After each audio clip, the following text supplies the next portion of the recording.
শেষ আমরা যে শব্দটা বলছি সেটা হলো আস-সাইমিনা ওয়াস-সাইমাত। কেউ যদি রোজা থাকে, এই রোজাদারের জন্য আল্লাহর পক্ষ থেকে ক্ষমা আছে। আপনি যদি কথাটা উল্টান, যদি রোজা না থাকে তাহলে তার কী হবে? রোজা থাকলে ক্ষমা, কেউ যদি রোজা না থাকে তাহলে তার কী হবে? ভিন্ন একটা হাদিস আছে, সেই হাদিসটা হলো রাসূল সাল্লাল্লাহু আলাইহি সাল্লাম একদিন ঘুমিয়ে আছে, ঘুমন্ত অবস্থায় স্বপ্ন দেখতেছেন।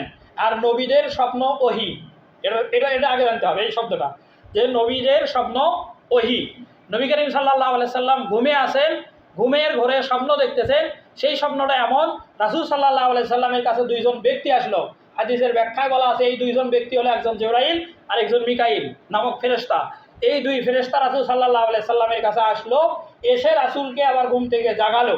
এটা স্বপ্নেই দেখতেছে। ঘুম থেকে জাগিয়ে তাকে নিয়ে একটা উন্মুক্ত ফাঁকা বিরাট ময়দান, মরুভূমির মতো জায়গা, এরকম একটা ময়দানে রাসূল সাল্লাল্লাহু আলাইহি সাল্লামকে নিয়ে যান।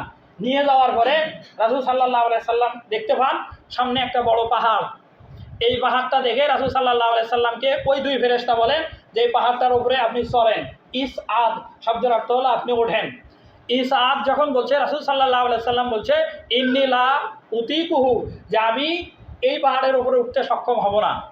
মানে পাহাড়টা উঁচু ছিল এবং পাহাড়ে চড়ার জন্য পাহাড়ের যে মানে চড়তে যে থাকা দরকার এই পাহাড়টাতে সেটাও ছিল না। রাসূল সাল্লাল্লাহু আলাইহি সাল্লাম সার্বিক বিবেচনা দেখে রাসূল সাল্লাল্লাহু আলাইহি সাল্লাম বলছিলেন যে ইন্নী লা উতিকুহু, আমি এই পাহাড়ের উপরে চড়তে পারবো না। তখন এই দুইজন ফেরেশতা জিবরাইল এবং মিকাইল দুইজন বলছিল, রাসূল সাল্লাল্লাহু আলাইহি সাল্লামের দুই বাহু, দুই পাশ থেকে দুইজন ধরে রাসূলকে বলেন যে আমরা আপনাকে সহযোগিতা করব, আপনি উঠতে পারবেন। দুই ফেরেশতার সহযোগিতায় রাসূল সাল্লাল্লাহু আলাইহি সাল্লাম ওই পাহাড়ের উপরে চড়েন।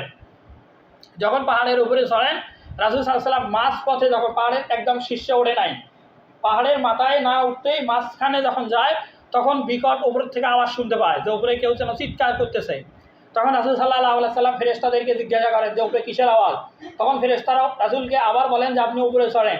রাসূল যখন একেবারেই চূড়ান্ত সীমায় পাহাড়ের মাথায় উঠলেন, ওঠার পরে দেখলেন যে কিছু মানুষ পায়ের নলা, আমরা এই যে কোরবানির সময় গরু জব করার পরে যে এই রকটা কেটে দিই, এই রকম নলাটা উপরের দিকে, আর মানুষটাকে ঝুলে রাখা আছে। আপনি দেখে রাখবেন কষায়ের কাছে গরুর রানগুলো যখন, পাগুলো যখন কাটি, লেজটা মানে গোস্তওয়ালাটা নিচের দিকে থাকে, খুরাইটা উপরের দিকে থাকে, ঠিক একইভাবে মানুষদেরকে ওই রকম ঝুলিয়ে রাখা আছে উপরের দিকে, আংটার সাথে লাগিয়ে দিয়ে পাগুলো, আর মাথাটা তার নিচের দিকে, এবং তার ঠোঁট ফাটা এই লোকটা, এবং এই ঠোঁট ফাটা, এই ফাটা ঠোঁট দিয়ে রক্ত, পুজ এগুলো নির্গত হচ্ছে, এবং এই লোকটাই জোরে জোরে চিৎকার করতেছে যে আমাকে বাঁচাও বাঁচাও।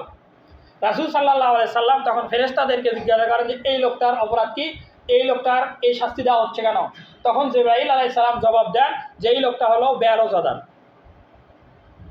এই লোকটা হলো বেরোজাদার।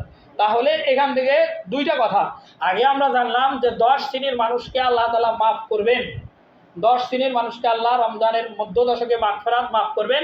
সূরা আহজাবের 35 আয়াতে আছে।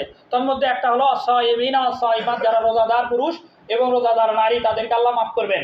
আর বিপরীতে কেউ যদি রোজা না রাখে, তাহলে আমরা যে হাদিস থেকে রাসূল সাল্লাল্লাহু আলাইহি সাল্লামের জানলাম সেটা হলো বেরোজাদারকে এইভাবে আল্লাহ তাআলা শাস্তি দেবেন পরকালে। রাসূল সাল্লাল্লাহু আলাইহি সাল্লামকে দেখানো হয়েছে।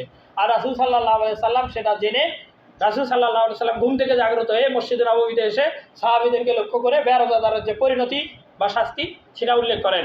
আমরা সেই হাদিসের মাধ্যমে রাসূল সাল্লাল্লাহু আলাইহি সাল্লাম থেকে এই কথা জানলাম, আমরা যেন আল্লাহ তাআলার হুকুম, রোজা রাখা ফরজ, রাসূল সাল্লাল্লাহু আলাইহি সাল্লাম যেভাবে রোজা রেখেছে, সাহাবীদেরকে যেভাবে রোজা রাখার জন্য আদেশ করেছে, ঠিক সেইভাবে রোজা রাখতে পারি। আমাদের রোজাগুলো যেন আল্লাহ নবীর রোজার মতো কবুল করেন, সেই তৌফিক আল্লাহ তাআলা আমাদের সকলকে দান করুক। সকলে বলি আল্লাহুম্মা আমিন।